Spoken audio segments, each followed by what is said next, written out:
What on earth is that? It's a Journey into Comics Network production! Tell me something, my friend. You ever dance with the devil in the pale moonlight? What? I always ask that of all my prey. I just like the sound of it. Brought to you by the power of the Journey into Comics Network. This is the Journey into Comics podcast, the show that's 100% dedicated to everything nerd. With your hosts, the Podfather, Nate Phillips, the Podmaster, Brandon Stone, and the Journey into Comics Network stepdad, Tyler McLaughlin. Time to make the chimichangas. 30 seconds. Hey! Excellent! Finally.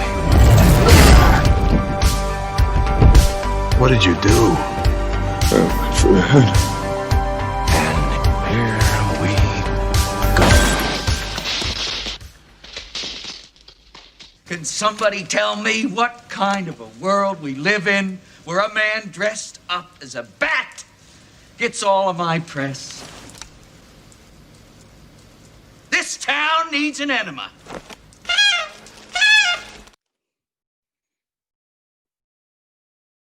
What's up, true believers? Welcome back to another episode of Journey into Comics. Today, it's Journey into Comics 316, and I am your host, Nate. You thought I was going to do it there, Brando, but I'm saving it for a later time. You'll see what happens, I promise. Welcome back to the show, guys. We are here on episode 316. Today, joining me, as always, my partner in crime, Brando. How's it going, brother? Buddy, it's going pretty rough. Let's just be honest. Sure. This whole year's been rough. We got more transparency here than the White House. Yeah, true that. Yeah, you know, it's been a little bit rough for the last week in the world we live in. I did something to my back last weekend, and I don't know what I did. It was all that fucking. Well, okay, so here's the thing. I started feeling it on Sunday, right? Sure. And yeah, no, it hurt, you know, but it was just tightness. And then on Monday, like, I do believe, maybe it was Sunday night that I might have got a little bit of action, but I was kind of performing with a little bit of a handicap, you know, handicapped in the bedroom. You know, couldn't throw my back into it as much as I want to, but you know, sometimes you just gotta, sometimes you gotta keep playing, man. You know, grit your teeth and your whatever. That's bare your teeth and grin. I almost said grit your teeth and bear. I don't know what the fuck that means. Oh shit! Don't do that. Anyway, no. Since then, it has progressively gotten worse. And if I can describe it, it's like the middle of my back, but more so like off to the side, like middle to off to the side, and it does this. For the audio listeners, yeah. He's like squeezing. Like... It's like a spasm, or it's like Mike Tyson punching me in the ribs, and it'll just be the same movement that will cause it won't cause it the next time. That's so weird. See, that's what when I told you, I kind of compared it to sciatica. Because that's kind of like it's nerve pain, at least what it feels like to me. But work-wise, I've been able to get through it, and it hasn't really hit me more until I would get home and get off my feet. And then it was like, you know, like especially when you're going to go to the bathroom and do your business. Oh, yeah, great pain. Anyway, so you're sitting down, you got to do your business, and now you're like, oh, man, ow. And then you have to wipe your own ass. And then you find yourself gritting your teeth and being unable to, and I won't be able to completely reenact this because it still hurts. But then it's like, now you're all done. And now you're like, now what? You're looking around, and you know, with how my toilet is, if you look straight up, there's like a window and like a sill. So I read to myself, and I like kind of squat and push myself up with my feet, and then I like swing my hands up and grab the windowsill, and I have to pull myself all the rest of the way up. Meanwhile, it's going. I'm like, ah. Ooh.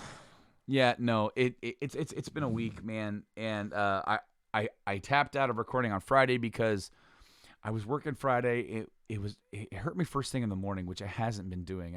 In the mornings have been decent, but it hurt me already. I got to work, I was doing okay, and then it was about 10 o'clock, and I had to go take a shit. Uh-oh. Rest of the day, buddy. All I could do. You strained your back. I was in immense pain. Now, see, I don't want to let people think that it's my shit that's causing it, because that's not it. It's like just sitting down in that position on a toilet. Number one, American toilets are not all that comfortable. Let's just be real. Especially public. They're not made for hanging out. No. No. Like we don't have the bidets. We don't have all this cool little hey, you can put on music to help drown out the fart sounds or whatever they have over. You can have a bidet for like $400. They're not putting bidets in where I work. They're not going to do it. Oh, not where you work. No. Clearly. No. At home. But they ain't doing that. I will say, we do have like a diaper sprayer for when we were doing work cloth diapering.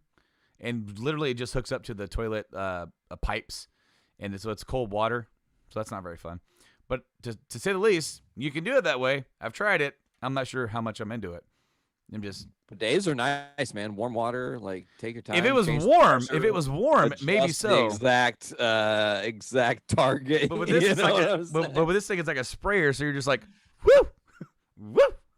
If you woo 16 times into a mirror, late at night, Ric Flair will appear. Yeah, and then you'll be $7,000 deeper in debt. Oh. Ow. Anyway, no, my back's been messed up. I tapped out of recording on Friday because I could not. And then maybe tomorrow, I thought maybe Saturday night, and you kind of had migraines going on, and I'm like, all right, so here we are. We're here on Sunday. A little bit later than we normally do it. We're squeezing it in before it goes live. I'm not even sure if we're going to get done before the window of time before it can go live, but we'll see. Maybe. We're going to try to slide under the garage door again, to use that analogy to death. Yeah. Because it's a good one. It really is. It's solid. I do feel a bit better because I've been a lot of the weekend. We've been cleaning the house because literally we've kind of let the house just get to a point where there's cardboard boxes everywhere. Like boxes. Happens, bro. I here, feel you. there, and it's just like, man, we gotta fucking clean, man. We gotta just like shit. But then I'm like, Talking about Caitlin is gonna come flying in because you keep yelling like that. She's gonna be like, "Oh my God, are you okay?" You're like, "No, I'm just reenacting to explain to the people my pain and my folly." Thankfully, the last it hasn't been very comfortable, but I have not had any of those Mike Tyson jabs. Good. Or no, mostly it's been just kind of an ache with the occasional like sharp. I'm still here. I'm like, oh, okay, fucker, okay. Don't forget about me. Fire! So hopefully, like, because I go back to work tomorrow. Hopefully it won't spark back up or just flare back up, because it's got to the point where it feels more like a regular muscle ache, like I pulled a muscle, instead of just a sharp anything can cause this pain type deal, like nerve pain. Like certain motions, like, oh, that's too far, I can't do that. That causes it to hurt. But then, like earlier on, like just me going, just taking a simple breath, just like, It's like, God damn it, getting old is stupid. Dude, I was so afraid to sneeze. Oh my God, yeah. Oh, I feel you. Yes. I was over there doing City. the whole Looney Tunes, pressing underneath your nose. And no, I was able to sneeze today and it didn't hurt. So I think hopefully we're on the right path. I'm glad to know you're healing. It was actually quite concerning when you told me you were on a commission, because what's also quite concerning, and I'm going to just bring this to a fine tip point, is that temporarily, and we don't know the finite details, but we are losing a co-host on the show. And with the respects to what's going on, Tyler is in a position that he's in, and he's got to provide and do his thing. And he's been told that there's a lot more work coming, a lot more. And pretty much anything he thought was free time is now work time. Yeah, And, that's yeah. unfortunate. The only other way that we could possibly do that would be Saturday nights, and I'm not sure what my availability are for those. So that's not to say that that won't happen. Maybe because there's going to be times that here coming up that I might tap out and say, "Hey, is there any way that you guys might be able to do something?" I have been on a 17 episode streak. Doing pretty good, Brando. I know. I've been on more episodes than you. By one, yeah, By actually. one. But yeah, no, there's going to be a time here where I'm going to take a week or two off, something like that, just to get clear. And when you have multiple hosts, you can kind of do that. But Yeah, dude, fine. with Tyler, definitely did not like to hear that news because I know that, he likes to have his free time, and I know all too well the kind of what he's like, the kind of heavy work schedule that he's going to have. However, he's going to have it worse than I ever did. So Yeah. that's what sucks about it. And so, yeah, we're not too sure about that going forward. We had this whole list of comic reviews that we were going to be doing. We may still be doing that because we talked about doing the colorized Walking Dead go through, since part of the whole crux of what started this podcast were like Walking Dead reviews. So I think that starts next week, by the way. does it? Yeah, we're here in October officially. Yeah, we are, man. This year is flying by, but yet it still feels like 100 years ago. This is the slowest standstill flying year we've ever been in, where everything moves so slow, but also so insanely fast. Like, been in a situation where for the most part you're not leaving your house except for to go to do essential things since March, and it does wear on the person, man. And just to touch on the psyche of humanity, I think we're all a little psychologically damaged from coronavirus, and that's not something that's just like saying it flippantly. I really think that what has happened to our country, what has happened to our globe, the overall specs and scope and scale of everything that happened is really damaging to the person, because we're seeing how little value we actually hold. And the thing is that it could be a whole lot worse. Coronavirus could be more deadly. Yeah. It could be just a different virus altogether instead of something that gives us lung, heart, brain issues with clots or anything like that. It could be like I was watching a video, and I've seen this video once before, but I watched it again and I caught notice of a few different things. It's one of the oldest living completely paralyzed polio survivors. And he's one of the only few people left in an iron lung. And because of that, like, the last iron lung were built like decades ago. And so his iron lung was breaking down. He had to get like a specialist mechanic who works on hot rods, was able to refurbish an old one and get one in working order for him. That way he could live. And this guy, he got it when he was a kid in like 1956 or whatever. And that summer they were just so afraid of sending kids. The schools got canceled. Or not, and not like summer, but like for that year, because people and playgrounds were shut down, parks were shut down, because polio was spreading really bad and kids were getting it, and it was paralyzing them and killing them and doing all kinds of bad stuff. And then miraculously, just a few months later, 6 months later, they got a vaccine for it, which was great. But that kind of made me think of like, man, we could have it so much worse than what we do, and to count our lucky stars, because there's been a lot of death in the world. There's been a lot of death in this country, but it could be a lot worse. And if anything can be learned from this virus for this year, is that no one's safe. You could be the most protected man in America, and you're not safe. I know, dude. And so, like, I know there's a lot of talk going on in and around about the president catching coronavirus. But to me, the fact that so many people around him also got it, but also there was also people who didn't get it. And that seems to be the way coronavirus is. It's so weird where you can be in the same house with the same person who has it. You won't get it. You will test negative. But they could be in the most severe, terrible situation of their life, or just have a very mild case. Or they could absolutely test negative for it completely, never have got it once, but then it's like the other people who are just in the area could catch it. It's so weird how that works. but it, you're hearing all that stuff, it makes it seem legit. And as you said, he's one of the most protected guys. Everyone's supposed to get all these tests to even get near him. But and I'm not trying to get political on the show, but it just they being like the president and his family and a lot of people on that spectrum, they haven't been doing the full level of like care of what they need to do. Not taking it seriously. Well, that, or either they're not taking it seriously, or they're trying to show off like a front of like, we're safe, like there's nothing to be scared of. But quite literally, that has come back to show you that there is something to be scared of, because you're basically, for all this time, from the time that this broke out to now, you've been flirting with disaster.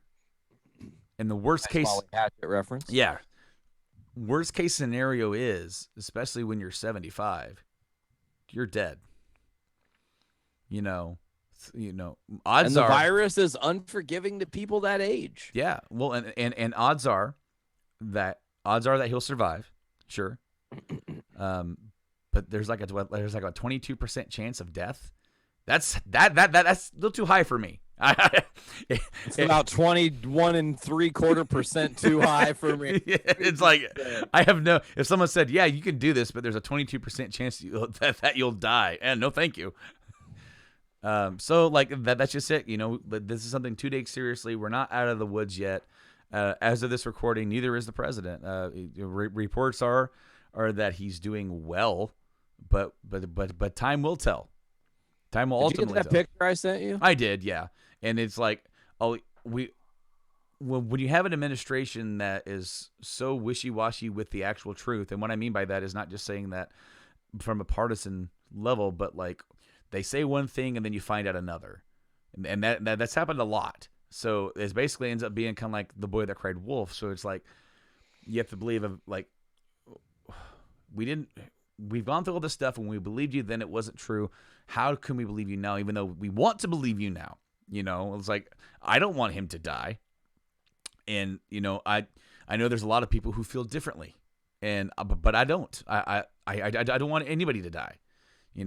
I think that 200 number for the United States is just 200,000, like 200,000 numbers. That's 200,000 too high, even though it is statistically impossible that we weren't going to have any. It's just like we could have done a lot more. And sadly to say, that number's already creeped up to 210. Yeah, exactly. And just like less than 2 weeks or like week and a half or Dude, like 4 days. 4 days. What? Yeah. So that's crazy. But hopefully we won't have to count him among them, and I don't want to, and really nobody should really want to. But somebody made a really good point though, and this is the thing that was I have expressed to you guys my concerns of what could possibly be happening behind the scenes. Is it worse than we're being told? Is it not as bad as we're being told? Is there some truth there? Is there no truth? There's all these questions because, like you said, there's no transparency with this administration. So it's hard. It really is. But here's the thing: how many in the entirety of the coronavirus, which has 7 million and change cases worldwide? Here's a number for you. There have only been, quote unquote, 2 mild cases that have required hospitalization. Only 2 mild cases requiring hospitalization. Do you know who they are? Donald Trump and Chris Christie. Mild cases.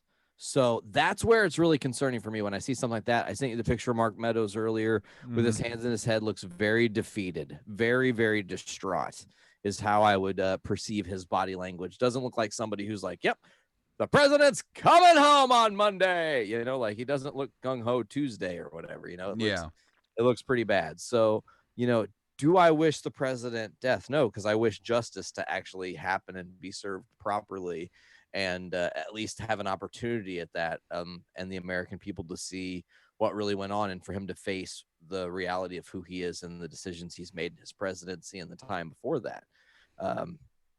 Do I think it is insanely ironic? Yes.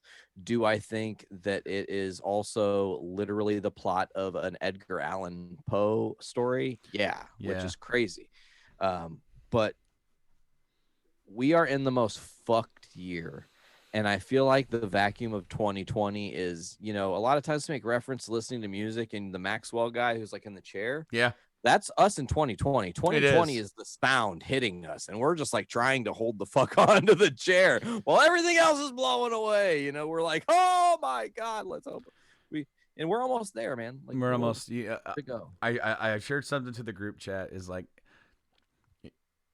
it feels if 2020 were a football game and we're in the fourth quarter, I really hope that we're playing the Seahawks. Falcons. Oh, that's right, the Falcons. That's the Seahawks. Falcons. They lost. They blew that 28-3 lead against the Patriots. Patriots. yeah. No, it was the Falcons. No, my brain. Another team that was struck by the corona. Yeah. Well, and it's just a matter of like, the year's not over. I was talking at work on Friday when the news, after the news broke about the president having COVID, and it's that worst case scenario of death, and it's like, dude, this year ain't over yet.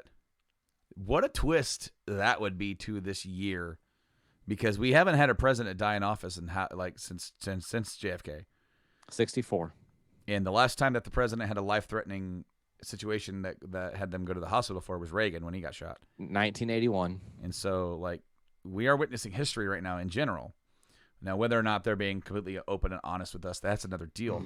But, like, if that were to become worst-case scenario and death were to happen, it would literally be a shockwave of, now what? Oh, yeah, because, you got to think. He's got his base, not to, again, be political on the podcast, but we are talking about current events, folks. Yeah. This is Journey into Comics. We do tangent. This is some real shit. We need to be real with you, folks. Listen, he's got his base geared up that he's getting in 4 more years. Mm-hmm.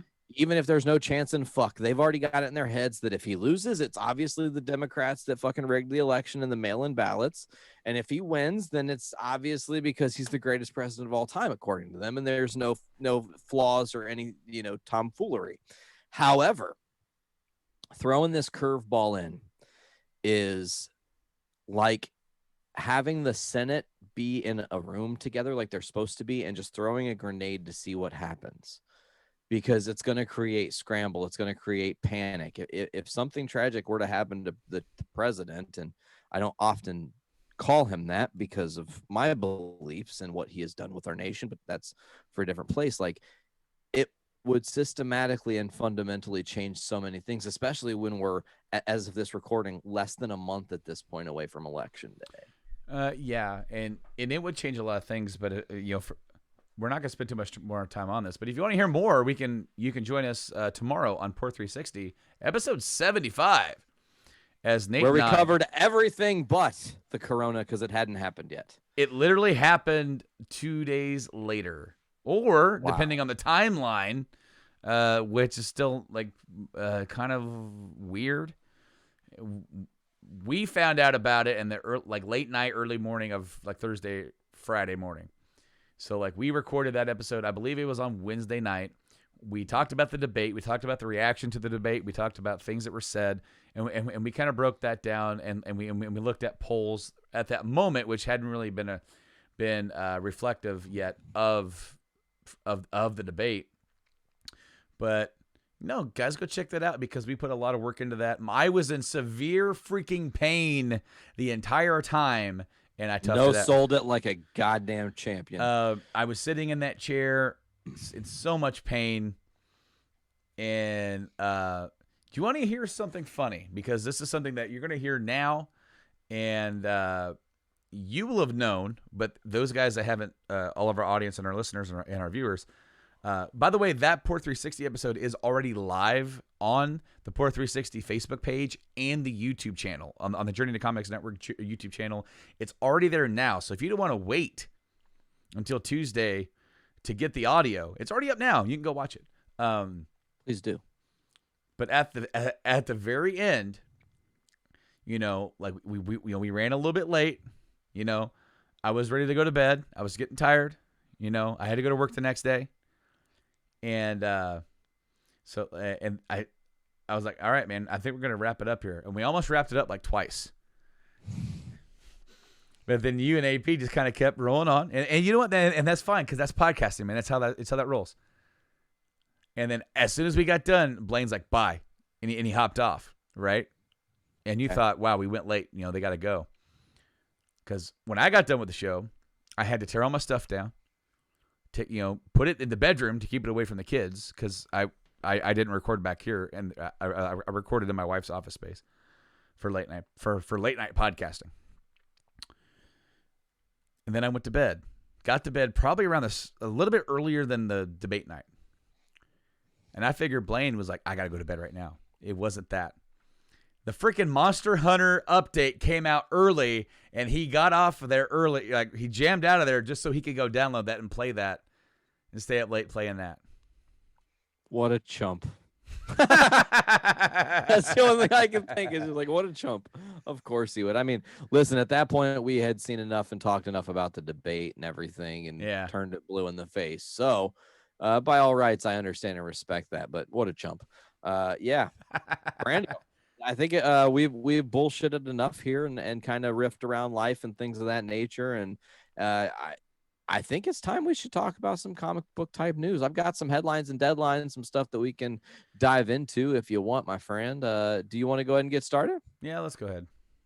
All right. So thinking about like some of the news that came out briefly to kind of just keep on the same pace. You said something on yesterweek's episode of Poor 360 about the writer of the Fantastic Four movie, who said in a tweet that the debates was the worst thing he's ever seen, and he wrote Fantastic Four. God damn it. Thanks, Jeremy Slater, for that hilarious zinger and not being so serious. So let's actually get into it because there's a couple things. Here's a smaller headline, but still a headline, and then we can kind of riff on this for a time. You heard about Ryan Reynolds? Do you know what I'm talking about? About MCU wants to make him the highest paid. Yeah, he could become more high paid than one Robert Downey Jr. as a report through, I don't know who it says the report's from. Oh, Scooper Daniel Richtman, who says Feige and Disney are hoping to lock down a massive deal for Ryan Reynolds. Not only is it said that the deal is to result in the most money for the actor, but a reason to believe such a massive contract will include several appearances by the fan favorite. Interesting. Put him in every movie. I mean, really, you could, we've talked about it. We've joked here that he could become the Stan Lee of the MCU, but you could also have him as the quote unquote Stan Lee of the MCU that just like kind of subtly helps in situations, but then just disappears. So he's not really that helpful. Mm-hmm. Like, oh, the Guardians are stuck and there's this guy they can't fucking beat. Out of nowhere, here comes Deadpool. He's riding a fucking unicorn, chops the head off of the fucking Tesseract or whatever the monster's name is going to be. I know that Tesseract is the fucking cube. Get over it. I fucked it up. But anyways, like, and then he just dips and then he's just gone. And you're just like, Deadpool was in this movie and it was really fucking cool, but it was super Deadpool of him to just be here and then not at all, just all in an instant dip. What do you think about Ryan Reynolds becoming kind of the anchor of the future of the MCU? That's interesting. I wouldn't have expected that, to be honest. But I also know that things have changed a lot with some of their plans, especially with Chadwick Boseman passing. Black Panther is going to play a little bit of a bigger role, I'm sure, and just some like big team up stuff. So, yeah, I'm all for it. Pretty interesting to note that on the other side of that, DC wanted him to come back for Green Lantern stuff, and now they might be in talks with another guy to do that. That's a good little transition there, and I'm not going to chop the balls off of this segue this week. I'm going to ride with it because, Michael B. Jordan is in rumors to be leaving the MCU, which isn't really a surprise. Killmonger dies at the end of Black Panther, and it is what it is. Mm-hmm. You had a bunch of the fan base like, use the Infinity Stones to bring back Killmonger. No, because then it invalidates how special that was between him and Chadwick in that first movie. Mm-hmm. And again, with the whole thing with, I think Shuri is the next name that needs to take up the Black Panther mantle. I digress. So back to it. Michael B. Jordan possibly coming on to be a Jon Stewart fucking Green Lantern is an amazing casting. He is a absolutely hands down phenomenal actor. I don't give a fuck about we don't need to talk about Fantastic Four. It's in the past. It doesn't matter. It's a blip in time that was a mistake. People make mistakes. Everything he has done in, since, and around it, Creed 2, Black Panther, he has made multiple different appearances. I think he's hosted an SNL possibly. Like, the dude is super talented and does not get enough respect and props. And I think this would be another opportunity for him to flex a new muscle, because he gets to be a more good-centered character, gets to bring more of his heart and his charisma that you saw in the Creed movies into a Jon Stewart role, while also being his own unique self to it. So I'm looking forward to the possibility of that happening. I do not know if it will actually happen, my friend. I'm not sure either. It was just a rumor that I had heard. Nothing concrete to that. No, it's a pretty exciting time for a lot of this. Of course, the MCU stuff did get delayed and pushed back, and the DC stuff is about ready to like just get rolling next year with the Batman and the Snyder Cut and Suicide Squad. Peacemaker series. Yeah, Peacemaker series, and then of course Wonder Woman's going to be coming out maybe around Christmas. Maybe we'll see. I saw where some theaters are now closing completely. All the Regal is it Regal? Yes. Yeah, all the Regal owned theaters are now closing for the rest of the year because the James Bond film got pushed back. I know that the filmmakers have sent a letter to Hollywood, or from Hollywood to the Capitol Hill, asking for some relief because all these money that they're pouring into films aren't bringing money back because the theaters are closed. The box office numbers are way down. It's gonna have to be. I'm telling you, this whole thing is going to change the way that we digest our brand new content. While I love the theater, I got to be honest and say I don't go as often as I used to go. I just don't. And when I have a question. I have a question. Just continue. You don't go as often. Continue. Yeah. When I do go, oftentimes it's not like I don't get to go with my wife as often like anymore. We haven't ever since we had a kid last year, or our second kid. So there's that. So it's like I'm going with friends, going with other people, but that's like not often that the same people I know are going to go see the same movie that I want to see at the same time that I want to see it, all together or separate. So hard to coalesce. It is, and it gets to a point where it's like my give a crap to see the movie in the theater dwindles eventually, and like unless it's a movie I definitely want to see in the theater, I'm probably not going to see it in the theater. And I agree. And even when it was big and we were going more often, sometimes there were such big movies around each other, we would have to like just pick and choose one. Like I'm not gonna go see like when they had like X-Men Days of Future Past and they had Age of Ultron and they did Jurassic World and this one is like all these movies right next to each other, and I'm just like, I can't go do that, man. I can't live at the theater. I wish I could, but I can't. I live too far away, and I've got other stuff I want to do with my day than going and driving and sitting in a dark room. That's just me. You're like, I'm just going to think about it for a time and decide. So let me ask this question, Brando. Let's just say, for the sake of saying, that AMC says, check it out, you guys. We've come with a solution because of coronavirus. We're going to offer AMC Now. It's $15 a month. With AMC Now at $15 a month, you get access to any movie that is or should be in theaters at this current moment.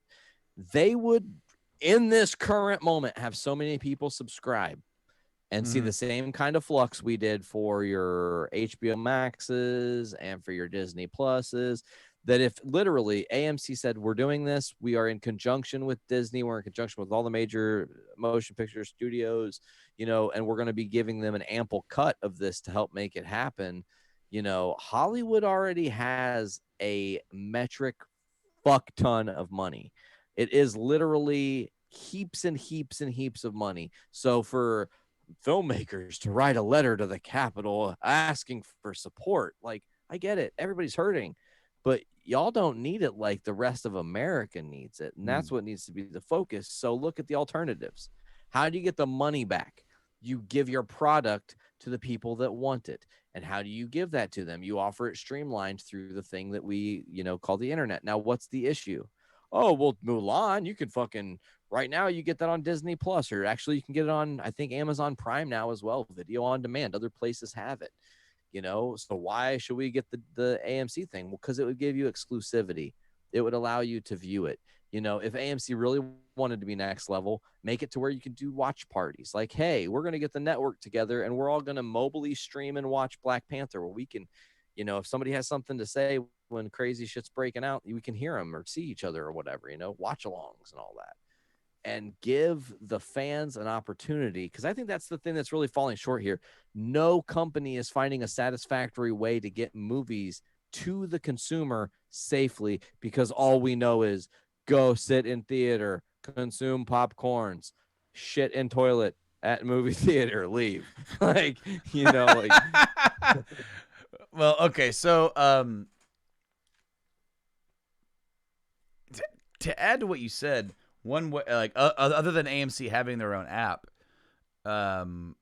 what could end up happening is that other video services could line up to pay these film companies, distributors, the rights in general to put it up on Netflix or Hulu or Disney or HBO or whatever, and that could be a thing. You know, where Netflix can be like, hey guys, you remember that new Nolan movie that came out, or the new Bond movie that was coming out that just got delayed?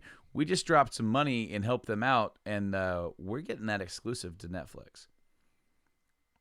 Yeah, I mean, Netflix has the fundage, man, and you know they've like spent a lot of money on original content, and right now we granted having a lot of original content right now especially is good because there's a lot of opportunities for people to consume, and I get that, but maybe right now is also a time to take a step back from the original content. You've been canceling a lot of shows Netflix has and changing things. Maybe now is the time you invest in a distribution deal where you say, look, AMC, we're going to partner with AMC and all of Hollywood. And there's going to be a special tab on your Netflix that for, you know, an extra $15 a month or whatever, you can flip that on and get all your movies right there in the moment. Boom.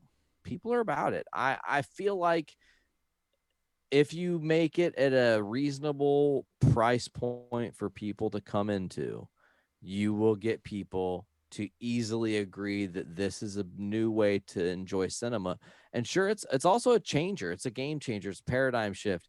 The movie's almost immediately going to be piratable, and there's a lot of things that come with that. And you're going to have streamers on YouTube and people like us who are immediately giving their rapid review reactions of the movies and being able to use scenes and all this shit from the film. And it's going to be a changer. However, it's the time we live in. And in the next 2 months, like, I'm preparing for a very, very outside of my bubble, very tumultuous 2 months that we are coming into. And I talk that mainly because of the virus that's going on and how things are ramping up, especially around flu season. Again, looking at the charts and the graphs to how the Spanish flu kind of operated, and there's a lot of similarities there. So this is the opportunity for you guys to really crack it open and say, hey, we're going to give you an option and opportunity to consume our stuff. It'll end delaying stuff that's already ready to go. Because like right now, Marvel, how fucked up do you have to feel if you're Marvel sitting on a movie that's 190,000% complete, has been probably so fine-tuned, they probably fucked it up with how fine-tuned they tuned it, and you can't do anything with it. You can't make money on it. You can't. Right now, you know what's happening? Go to any of your local places, your Walmarts, your Myers, whatever. You're going to see tons of Black Widow pop vinyls and action figures because that stuff is on a schedule. It doesn't stop coming out because the movie didn't come out. they just keep that ball rolling. So all that stuff was in production, and not a lot of people are buying that stuff because there's no active interest in the movie right now because we haven't seen new footage and all these other reasons. So to put a pin on it, I just think there has to be a better way for Hollywood to get us what we want, and we can give them what they want, which is the dinero. Yeah.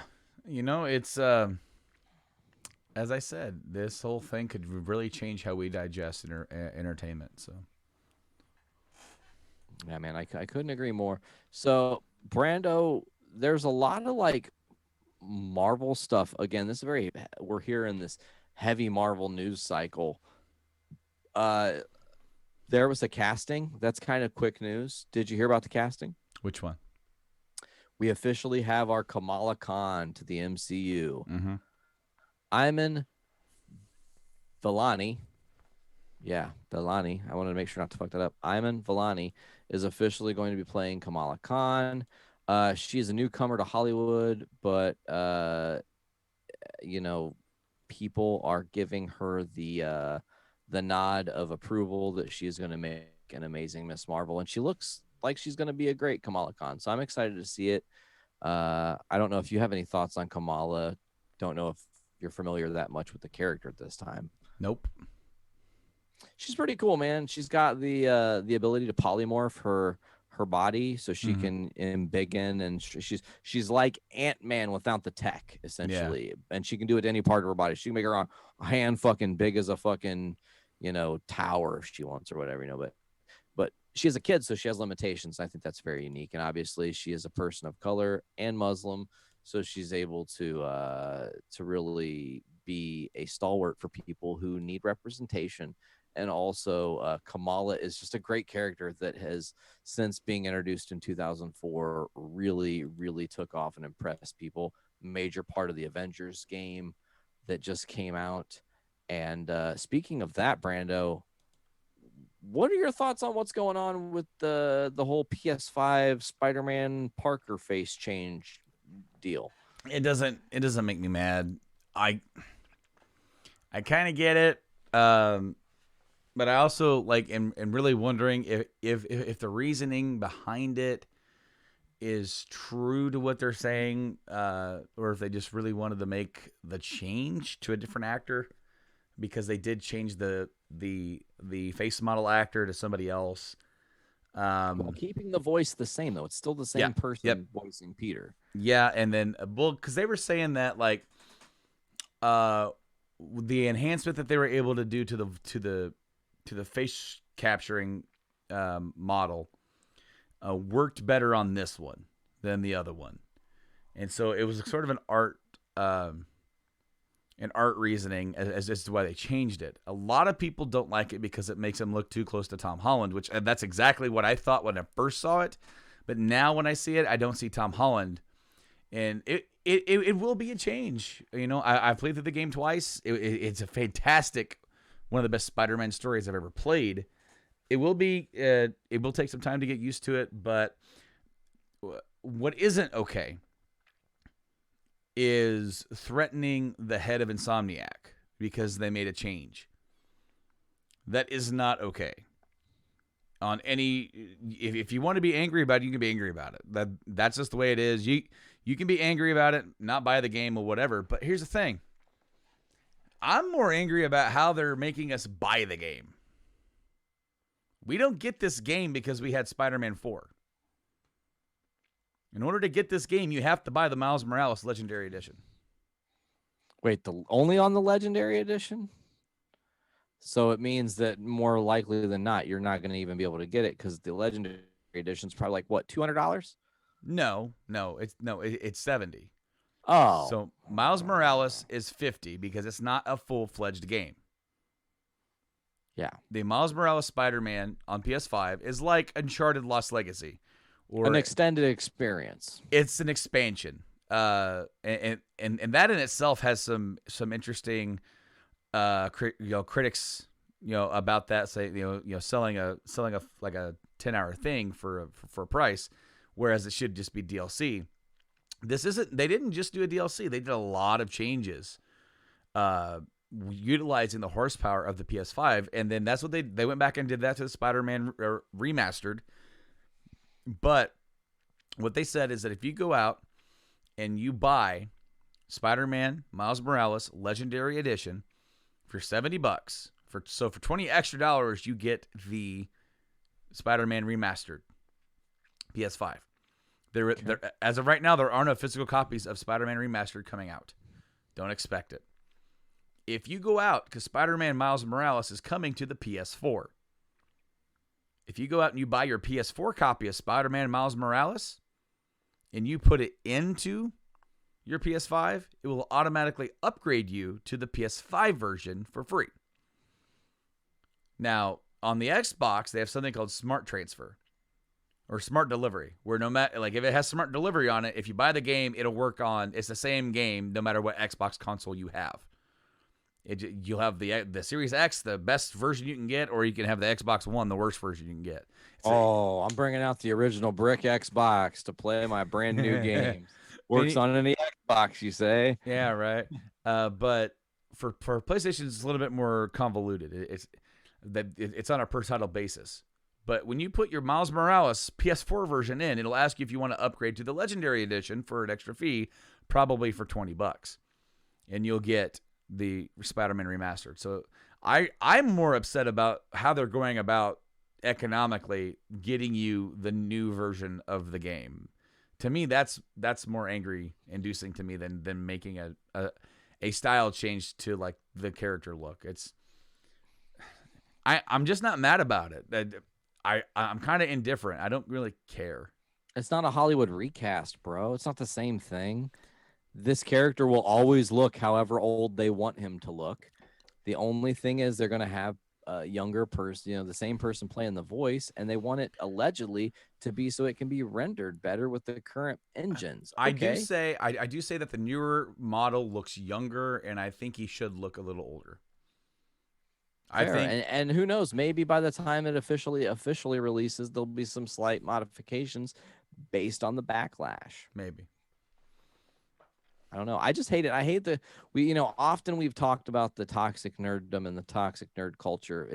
It's really maddening. And the VP of Marvel Games said something, and I loved it. He said, "You know who would send threatening notes to my spider, bro? Norman Osborn, Mr. Negative, Dr. Octopus. Spider-Man PS4 fans, in your life story, are you the villain or are you Peter Parker, the hero you love so much? Be Peter, be the hero, be greater." Oof. Yeah, a lot of people came out in support of the Insomniac team, for the attack. So it's just like, guys, as I said, if you want to be mad about it and boycott it, do that. If you're that mad about it, don't get it. But don't be threatening people. Yeah, it doesn't work. Doesn't look good on you. I tell you, Brando, there was the big kahuna of news this week. The one that shocked me, kind of broke the internet, kind of confirmed some things, puts a lot of questions in our minds, but also a necessary thing to know, considering allegedly before the end of this year, filming on this movie is going to start happening. So at some point, we're going to get confirmation of who is going to be starring alongside of him. I'll stop alluding to it. Spider-Man 3 had a major announcement this week as Jamie Foxx has been announced as a casted Electro. Again, he's going to be cast as Electro. Mm-hmm. Now, a lot of interesting stuff kind of swirls with this, Brando. I don't know how far down the rabbit hole you went, but there are some comments from Kevin Feige that were on a private email. That private email was leaked. The private email was his critiques of Amazing Spider-Man 2. And one of the main things he talked about is how much he loved Jamie Foxx as Electro. He said that, honestly, I don't think you need the scene where he's going crazy in his apartment. It doesn't work. It doesn't connect people to the character. And it could be kind of, like an edit choice, but obviously they kept it.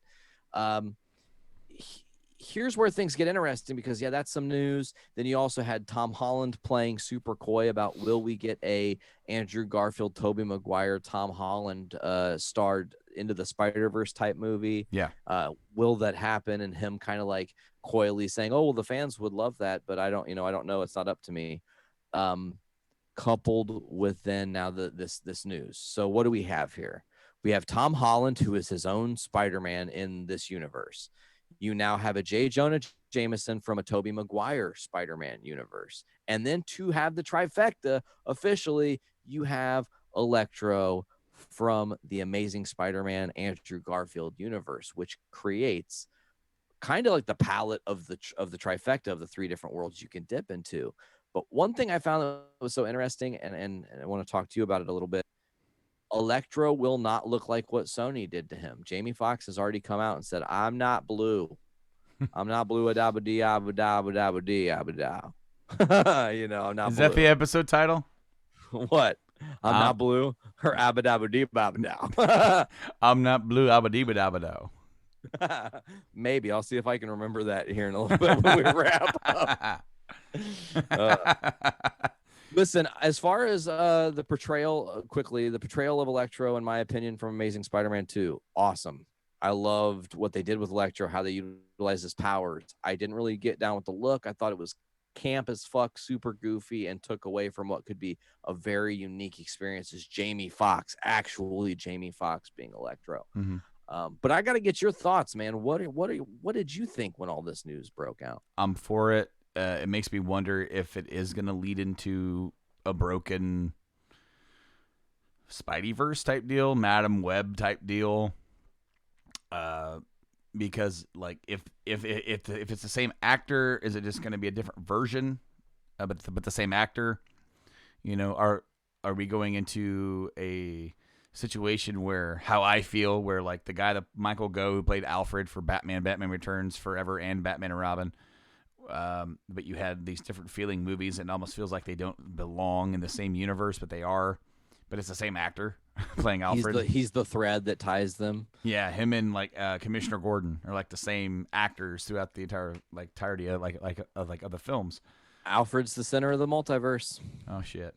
But so it makes me wonder if it doesn't tie in, because there's been rumors that now that that's happening, that then you said the Spider-Verse about them bringing in, Garfield and Maguire to do a live-action Spideyverse. There's that thing we talked about last week about building up to a Sinister Six with the fan castings and stuff like that, and then how... Which now changes amazingly, considering with Electro. I see what you did.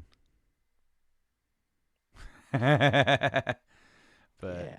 I mean, I'm excited to see what happens, because we don't really know where they're going, truly. And also, the other thread, like, is that the same J. Jonah Jameson? Or is it a different alter universe J. Because it's the same actor, with J.K. Simmons. But then looks they kind of... the same, sounds the same, though. It looks the same, sounds the same, but they kind of mixed him a little bit with, like a Fox News or a Alex Jones type host. And that almost kind of took not a direct line, but a lot of people thought it was a nod to the Insomniac version of the Spider-Man game, where he had his own like conspiracy podcast. Yep. So interesting.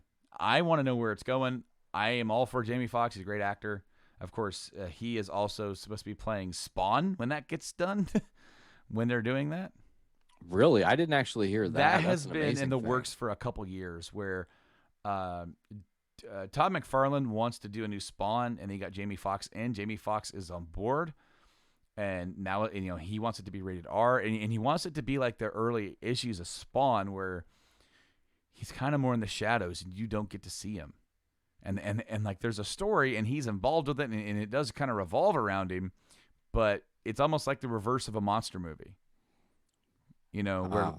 Where like you spend a lot more time with like the cops or like the two police officers, and you spend more time in the world and you get to know them, and it's like the figure in the shadows, and then it's the build up to Jaws. It's finally you get to see the shark. It's like that's what he pitched. It's like more of a gritty horror movie vibe. It wouldn't be the same film as what they did in the 90s or anything like that. But I don't know where they are with that, because it seems like that was kind of taking a lot of times these films is somebody will let something slip and say they want to do it or this and that, but it still takes multiple years to get it rolling, whether or not it's writers or scripts, the production, this and that. Just look at how long it took to get the ball rolling on Uncharted after they got Tom Holland on board. I mean, it still took a long time to get it rolling after he got on board. Not to mention they've been trying to make the movie for nearly 10 years before they got Tom Holland. When Tom Holland was still like in sixth grade. When Mark Wahlberg was the big get for it. Yeah, when Mark Wahlberg was like, yeah, I do that, and he was like, oh. And back then he was gonna be Nathan Drake, and now he's too old, so now he's gonna be playing a young Sully. We bring up Nathan Drake, and I need to quickly diverge the conversation for a second, because I'm pretty sure Nolan North does Drake. Mm-hmm. And he also does Tony Stark in the Avengers game. Yep. And let me just tell you, unfortunately, that Tony Stark and Nathan Drake sound the exact fucking same. And I sometimes start laughing at some of the stuff that Tony says, and I'm like, shut up, Drake. God damn it, Drake. It's funny, but I did see that there was a picture, Boss Logic, because he's on top of it. He already has made Jamie Foxx Electro 2.0, what he might look as, with more of a traditional costume. Oh, cool. And you should definitely see it. If you want, I can link it to you. We'll just take but 1 second here. Let's see if you can find it before I do send it to you. Where's Brando? Oh, there it is. Oh, damn it. I just literally had hit send. Where the blue is it the one where the blue is more of a just like it's not super encompassing, and it's more of a just like a light around the suit, like around his face. It's like lightning around his face, yeah. And the suit's gold and green. Yeah. I like it. Yeah, it looks awesome. I'm excited to see the possibilities. Now we look at the Fantastic Four. Fuck me sideways. The Sinister Six, and we've got Michael Keaton, Jake Gyllenhaal, Jamie Foxx. What is it? Mike Mondo. There was Mondo. I can't remember his first name, the guy who was Mac Gargan, but those are all confirmed. And then technically Jared Leto, if you include Morbius, which means we have a very unique Sinister Six that could be shaping up that really only needs like one more person. So, and it had, that is a stacked cast, a movie to have Gyllenhaal and Keaton and Jamie Foxx, just those three names. Now, let's say we get super crazy and get Alfred Molina from the Maguire-verse. I am on board. Absolutely. 100%. Like hook, line, and sinker. I'll be there day one. Oh, you know it. Let's see, Brando. I don't know if I have a whole lot left to throw at you this week as far as headlines and deadlines. We talked about the Jamie Foxx stuff. There was a picture that dropped of U.S. Agent from the Falcon Winter Soldier set. Looks very much like U.S. Agent. Not much to really report there. I will say there was the new ad that recently dropped that suggests that here in the near future, Spider-Man Far From Home and Homecoming will be coming to Disney Plus. Now, don't quote me there now, but it does say that there was an ad recently released that takes some footage from Homecoming and Far From Home, meaning that it could be expected this stuff appears on the service sooner rather than later, especially with the impending Black Widow at some point. Absolutely, yeah.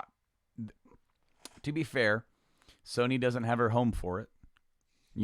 I do believe they were on, one of them was on Stars recently, but they fit into the Marvel verse. So if you can make a deal with Disney to put them on there, why wouldn't you put them on there? Even if it's not forever, Even if those are some movies that kind of cycle off and on, because if Netflix is like, we'll pay you a buttload of money to put them on Netflix. Okay, fine. Go to Netflix for a while, Here's a 6-month deal. Come back to Disney Plus. Yeah, I like it.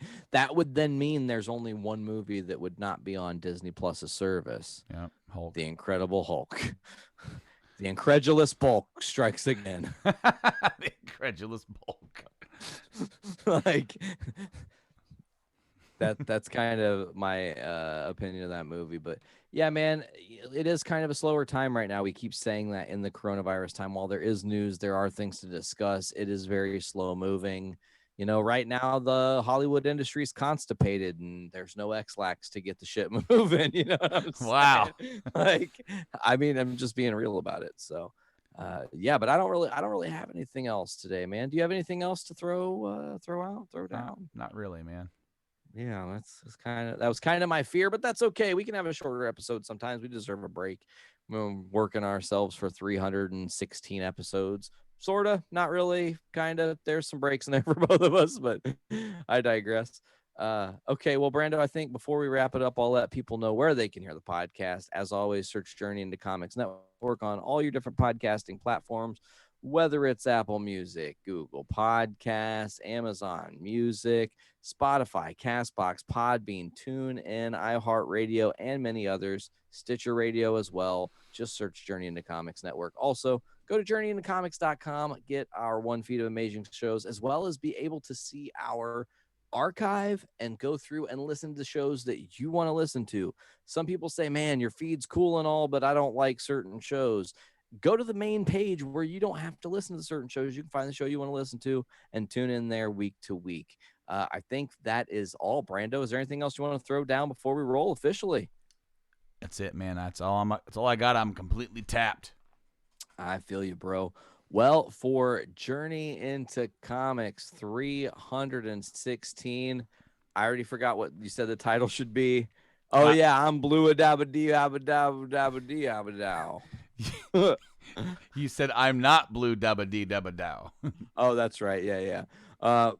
But for Journey into Comics 316, I believe that this episode just whipped your ass. I've been Nate. I've been Brando. And as always, pop your caps back and fill your brains with a can of whoop ass. What? Go throw down a couple Steve Weisers. What? Stomp a mud hole in your ass and walk it dry. What? Said I want a cheeseburger.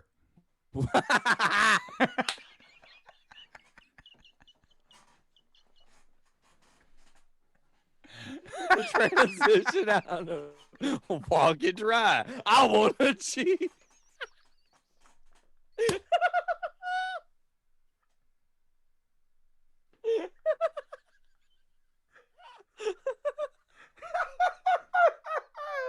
I don't know. I have no idea what compelled you to do that, but it was great. Oh, holy shit.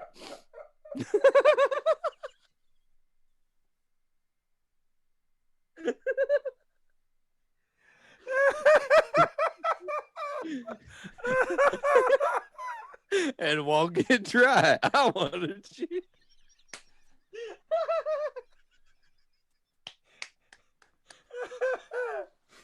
Oh, that is a great success.